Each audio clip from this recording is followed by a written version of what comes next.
I stood frozen as Officer Nathan Caldwell's hand clamped down on my wrist, his sneer cutting through the Seattle courthouse air like a blade, his voice booming, "You think you can interrupt a trial and walk free, old woman?" And in that moment, with every eye in the room darting away, Miriam Hayes, a 68-year-old black woman who'd once shaped federal policy in shadows, knew the real trial was just beginning. My heart raced, not from fear, but from the fire of a truth I'd carried for decades, ignited when I rose from the back bench to correct a lawyer's flagrant misquote of the 1996 Public Safety Act, my voice steady at 5 feet 7 inches and 140 pounds, declaring, Clause 3 protects community oversight, not police discretion. The room had gasped, the judge's gavel hovered, and Caldwell, a 40-year-old white man, 6 feet 2 inches and 200 pounds, with a jaw clenched tight as his prejudice, saw my words as a personal affront, not a fact. His eyes, cold and narrow, held the arrogance of someone who'd never been challenged, and as he dragged me 100 feet down the aisle, past jurors who whispered but didn't act, I felt the weight of their silence, heavier than his grip. I didn't resist. Resistance was what he wanted, an excuse to tighten his hold, but inside, my mind churned, replaying 2008 in Detroit, where I'd uncovered a precinct's falsified reports, only to lose my nephew to their retaliation, a wound that never healed. Caldwell's voice dripped venom, "No black grandma gets to school me in my house," and I saw in him not just a man, but a system that had coddled his cruelty, his badge a shield for every unchecked bias. The hallway stretched endless, fluorescent lights buzzing like accusations, and as he shoved me into a 9-by-9-foot holding cell, the clang of the door echoed like a gavel I'd heard too many times.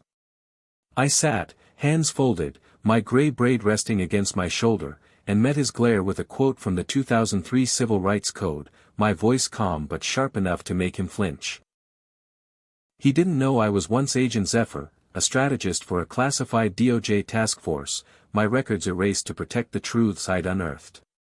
Caldwell's frustration boiled as he tapped a tablet, its screen flashing, Z7 access denied, and I saw the crack in his armor, doubt, a flicker of fear that I wasn't who he assumed. My thoughts drifted to Lena, the 26-year-old court clerk who'd slipped her phone out, recording his outburst, her trembling hands betraying a courage that reminded me of the youth I'd trained to question power. She was my mirror, her defiance a spark that could light a fire, and I knew her video was already spreading, stirring whispers 2 miles away at the precinct.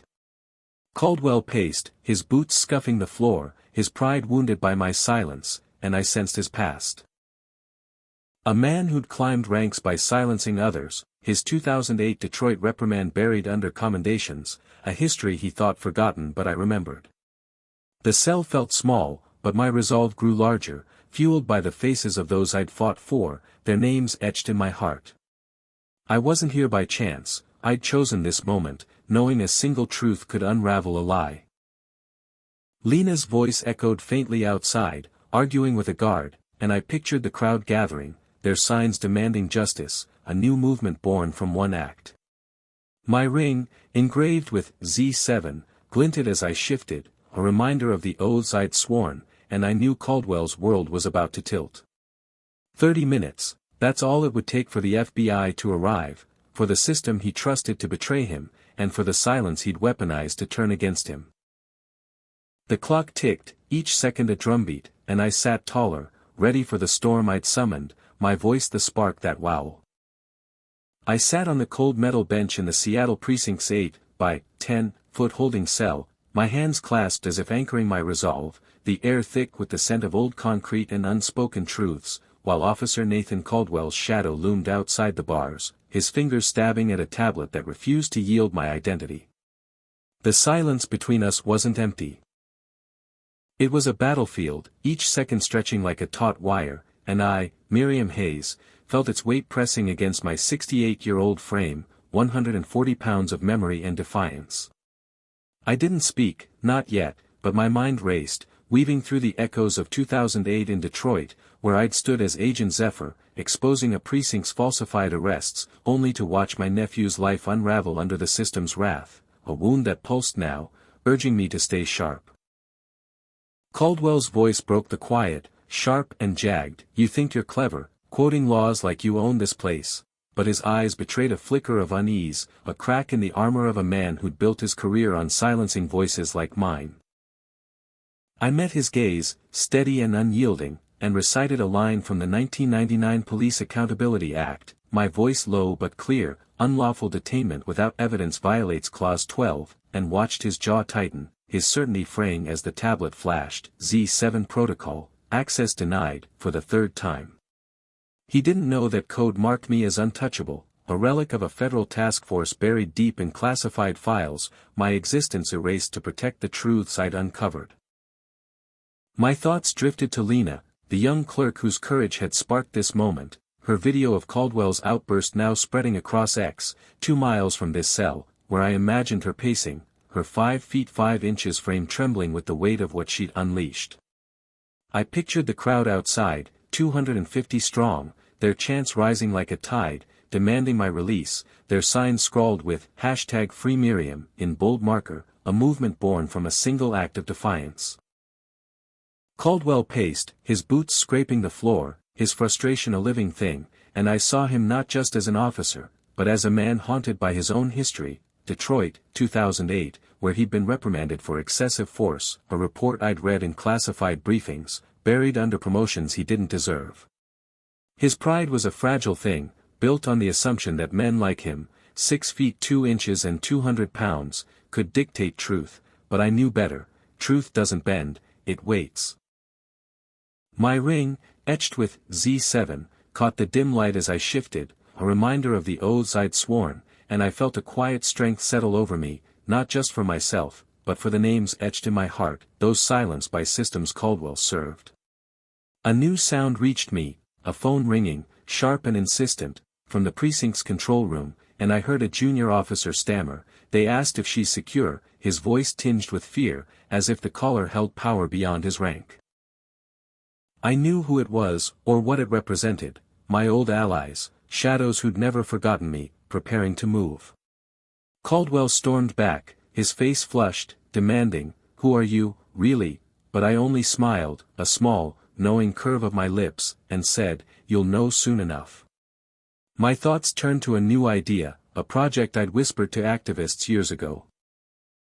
A community archive, a digital vault of untold stories, where victims of bias could record their truths, a tool to ensure no one like Caldwell could erase history again. I imagined Lena uploading her video there, her courage preserved for generations, and felt a surge of hope, not just for this moment, but for the future it could shape. The crowd's chants grew louder, vibrating through the walls, and I pictured a young activist, Jamal, 19, his voice rising above the rest, his 5 feet 10 inches frame holding a megaphone, rallying others to join, his passion a mirror of the youth I'd mentored. Caldwell's tablet beeped again, another denial, and he slammed it down, his control slipping, his past creeping closer, a man who'd once stood in a Detroit interrogation room, ignoring a boy's pleas, thinking no one would remember. I remembered, and so did the system I'd helped build, its protocols now locking him out, a silent judgment he couldn't escape. My heart ached for those I'd lost, but it also soared, knowing this cell wasn't my prison, it was his reckoning. I leaned back, my braid brushing my shoulder, and closed my eyes, not in surrender, but in focus, visualizing the archive's launch, its files exposing truths Caldwell's badge couldn't bury. The precinct's lights flickered, a pulse of something larger, and I knew 30 minutes was all it would take for the FBI to arrive, for the world to shift, for the silence Caldwell wielded to turn against him. Each tick of the clock was a promise, not just of my freedom, but of a legacy that would outlive us both, a legacy Lena and Jamal would carry, a legacy that said no truth could be silenced forever. I sat in the Seattle precinct's holding cell, my 68-year-old frame still as stone on the 8-foot bench, the air heavy with the hum of a system unraveling, when the sudden roar of engines outside, 5 black SUVs, each 20 feet long, screeching to a halt 2 miles from the courthouse, shattered the silence that had held me, Miriam Hayes, like a vow. My heart thudded, not with fear, but with the certainty of a moment I'd orchestrated, a reckoning I'd waited decades to see, and as the precinct doors swung open, I felt the weight of my past as Agent Zephyr, a strategist who'd shaped justice from shadows, rise like a tide within me. Officer Nathan Caldwell, his 6 feet 2 inches, 200-pound frame rigid with fury, stood outside the cell, his tablet now useless, its screen frozen on Z7 protocol. Locked, and I saw in his eyes a man unraveling, his arrogance crumbling under the truth he couldn't name. The sound of boots, deliberate, synchronized, echoed down the hall, and Agent Carla Monroe, 40, black, 5 feet 6 inches, 135 pounds, strode in, her presence a blade cutting through Caldwell's illusions, her voice sharp as she declared, Zeta 1 is under federal protection. I stood, my gray braid swaying, and adjusted the pendant around my neck, its Z7 engraving glinting, a symbol of my covert years, and met Caldwell's gaze, not with triumph, but with the quiet force of a woman who'd outlasted his kind. Monroe held up a faded photo, time-stamped 2008, Detroit, a younger Caldwell, his fist raised over my nephew's bruised face, a moment I buried but never forgotten, and I felt a pang, not just for my loss, but for the countless others his badge had crushed. Caldwell's face paled, his voice a rasp, that wasn't me, but the lie crumbled as Monroe detailed his buried reprimand, a file I'd ensured was preserved in classified vaults. My mind flickered to Lena, the clerk whose video had sparked a firestorm on X, now with 1.2 million views, and to Jamal, the 19-year-old activist leading a crowd of 300 outside, their petition for my release gaining 50,000 signatures in 25 minutes, a digital uprising that mirrored the rallies I'd inspired decades ago. I stepped toward the cell door, my 140-pound frame carrying the weight of every silenced voice, and Monroe tapped a device, no beep, just a click, and the door opened, not as a release, but as a coronation. Caldwell staggered back, his pride a shattered thing, and I saw him fully now, a man who'd thrived on control, his 2008 actions in Detroit not a mistake, but a pattern, each ignored complaint a brick in the wall he thought would protect him. My pendant caught the light, and I remembered the day I'd received it, a gift from my task force mentor, a reminder that truth doesn't shout, it endures. Monroe's agents, silent and precise, formed a corridor, not to guard me, but to honor me, and as I walked 50 feet through the precinct, I felt the eyes of the junior officers, their confusion a mirror of a system waking to its flaws. I thought of a new vision, a mobile justice app, born from Lena's courage, where citizens could report bias in real time, a tool to hold men like Caldwell accountable, an idea I'd pitched to Jamal's generation. The crowd outside roared, their voices shaking the walls, and I imagined Lena among them, her 5 feet 5 inches frame no longer trembling, but bold, her video now a beacon for change. Caldwell's voice cracked, you can't just walk out, but Monroe's reply was steel, she never belonged here. My heart swelled, not with vengeance, but with purpose, knowing this moment was bigger than me, it was for my nephew, for the names in my archive project, for the future Lena and Jamal would build. I paused at the precinct door, turning to Caldwell, and said, you thought silence was your weapon, but it's mine now, my words a blade that cut deeper than any shout. His eyes dropped, defeated, and I saw the man behind the badge, a coward who'd mistaken power for righteousness, his career a house of cards now collapsing. The SUVs waited, their engines a low hum, and as I stepped toward them, I felt the pendant's weight, a reminder of the oaths I'd kept, the truths I'd protected. Monroe's gaze met mine, a nod of respect, and I knew she carried her own scars, her own battles against a system that had tried to erase her too. The crowd parted, 300 faces, black, white, young, old, cheering, and I saw Jamal, his megaphone down, his eyes bright with hope, a leader born in this moment. My thoughts raced to the app, its potential to map injustice across Seattle, to give voice to the voiceless, and I felt a surge of joy, tempered by the grief of those I couldn't save.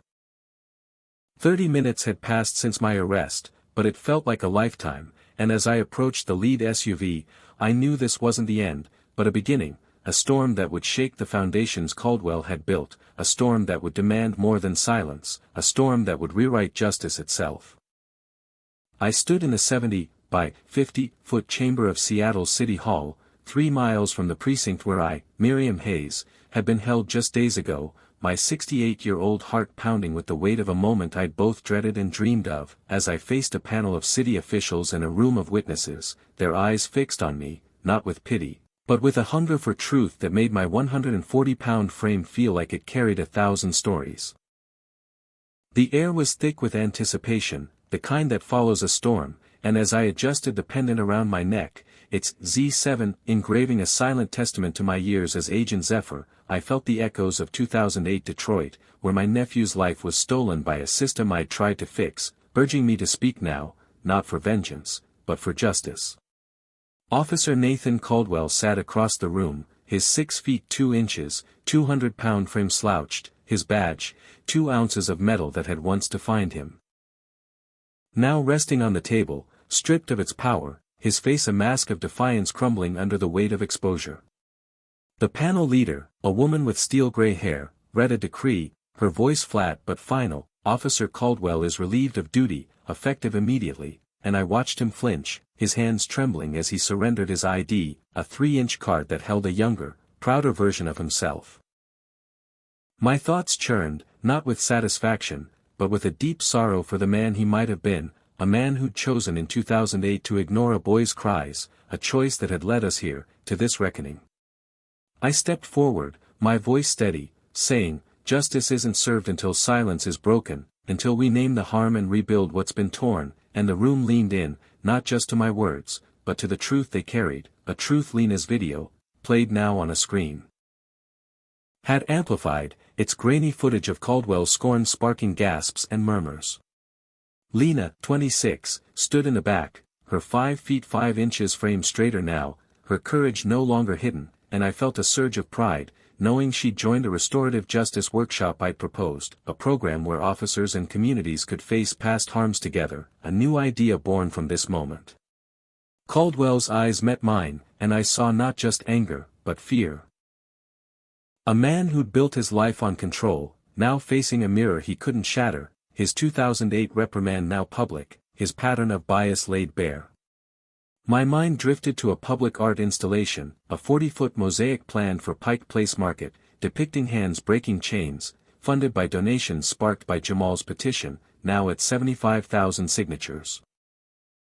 Jamal, 19, sat nearby, his 5 feet 10 inches frame tense with hope, his notebook filled with plans for the justice app I'd envisioned, a tool to map bias incidents across Seattle, a legacy I'd pass to him. I spoke again, my voice softer but firm, "We don't heal by erasing the past, but by facing it, by building something better," and I thought of the workshop, where Lena would share her story, where Caldwell might one day sit, not as an officer, but as a man seeking redemption. The panel questioned me, asking why I'd risked arrest, and I said, "Because silence is a cage, and I've carried keys too long to stay locked," my words echoing the community archive I'd championed, now hosting 200 stories of bias, a digital monument to resilience. Caldwell stood, his voice hoarse, "I was just doing my job," but the lie fell flat, and I saw him fully. A man whose pride had blinded him, whose 2008 choices had chained him to this moment, a villain not of malice, but of cowardice, unwilling to question the system that propped him up. Lena approached me after, her eyes bright, saying, "I'm studying law because of you," and I felt a warmth, knowing I'd mentored her, not with lectures, but with the example of standing tall. The mosaic's design flashed in my mind, its colors vibrant, each tile a story, and I imagined Caldwell seeing it, his reflection fractured in its glass, a reminder of what he'd lost. The hearing ended, no gavel struck, but the silence was different now, alive, expectant, a promise of change. I thought of Agent Carla Monroe, who'd freed me, her nod in the precinct a vow to keep fighting, and I knew she'd support the workshop, her own scars fueling her resolve. My pendant felt heavier, not with burden, but with purpose, and as I left the chamber, I passed Caldwell, his shoulders slumped, and said, "You can still choose to listen," my words a bridge he might never cross, but one I'd built anyway. The crowd outside, 400 strong, cheered, and I saw Jamal, his megaphone raised, calling for the app's launch, his voice a beacon for a generation I'd inspired. My heart ached for those I couldn't save, but it soared for those I could, and I knew the mosaic, the workshop, the archive were more than ideas, they were proof that truth endures. As I stepped into the Seattle dusk, 3 miles from the precinct, I felt the weight of my nephew's memory, not as grief, but as fuel, and I knew this reckoning wasn't mine alone, it was ours, a city's, a nation's, a legacy that would outlive the silence Caldwell had served. I stood on Seattle's Pine Street, for miles from the city hall where my voice had cracked open a city's silence, the evening rain misting my 68-year-old face, my 140-pound frame steady as I, Miriam Hayes, felt the pulse of a legacy that had grown from a single act of defiance into a movement that stretched beyond these streets. The Space Needle, 600 feet tall, glowed against the dusk, a beacon in a city now wrestling with its truths, and my thoughts drifted to Nathan Caldwell, the officer whose 2-ounce badge I'd seen stripped, now a shadow wandering 2 miles away on Pike Street, his 6 feet 2 inches, 200-pound frame diminished, his eyes haunted by my words, memory is heavier than chains. I saw him in my mind, rejected at the precinct's door, his attempt to reclaim his past captured on X, trending with #JusticeServed, a man undone not by force, but by the weight of 2008 Detroit, where he'd silenced my nephew, believing no one would care, I cared, and now a nation did. My pendant, engraved with Z7, pressed against my chest, a relic of my time as Agent Zephyr, a federal strategist whose truths had been buried but never lost, and I felt a quiet pride for the seeds I'd planted, now blooming in Lena's courage, the 26-year-old clerk whose 5 feet 5 inches frame had stood tall, her law school dreams fueled by our restorative justice workshop, where she'd spoken of fear and hope, her voice a light in the dark. Jamal, 19, 5 feet 10 inches, carried my lessons into his podcast, Truth Unbound, now reaching 20,000 listeners, its episodes weaving my courtroom stand into a call for change, his passion driving a youth mentorship program I'd launched, pairing 60 teens with elders to navigate systems that sought to silence them. The 40-foot mosaic at Pike Place Market, unveiled to 700 cheering residents, shimmered in my memory, its tiles of broken chains and raised hands a tribute to the community archive, now holding 350 stories of bias, a digital sanctuary I'd envisioned in a precinct cell. My heart ached for Caldwell, not with pity, but with sorrow for a man who'd chosen blindness, his 2008 choices a wound he'd ignored until it consumed him, his exile a lesson in what happens when power forgets its purpose. A new city ordinance, mandating bias training for Seattle's 1,400 officers, rippled through the streets, a policy born from my case, alongside a truth commission, championed by Agent Carla Monroe, where 600 citizens would testify about systemic harm, its first hearing next week. I pictured Caldwell there, not as a villain, but as a listener, his redemption a faint possibility, a choice only he could make. Passing a community center, its lights warm, I saw Jamal leading a session for the Justice app, now mapping 250 bias incidents on 12,000 phones, a tool I'd dreamed of, now alive, its alerts a pulse of accountability. Lena's words echoed, her law school essay quoting me, "Truth is the key," and I felt joy, tempered by the grief of my nephew's loss, a fire that had forged my resolve. The mosaic's colors danced in my thoughts, each tile a life, and I imagined Caldwell facing it, his reflection shattered, a man who'd lost his place in a city waking to justice. A 30-foot mural by youth, reading, "We see you," greeted me at a crosswalk, its paint a vow to the silenced, and I felt their strength, not as weight, but as wings. The Truth Commission, the mentorship program, the app, these were my legacy, proof that 30 minutes of defiance could reshape a city. Reflecting on my journey, I realized I'd learned that silence is a choice, not a sentence, that truth, spoken boldly, can bend even the strongest systems, and that legacy isn't built in grand gestures, but in the quiet acts that inspire others to rise. I'd faced prejudice with patience, law with knowledge, and power with courage, not for myself, but for those who'd follow. As I stood under the Space Needle's glow, I asked myself, and now you, the reader. If you were in a similar situation, with elements like society, race and prejudice, law and power, how would you approach it to achieve the best possible outcome? Would you speak, even when the room turns away? Would you build, even when the system resists? My nephew's memory, a light in my heart, urged me forward, And I knew this wasn't the end, but a beginning, as Seattle transformed, a nation stirred, a future where truth would always find its voice.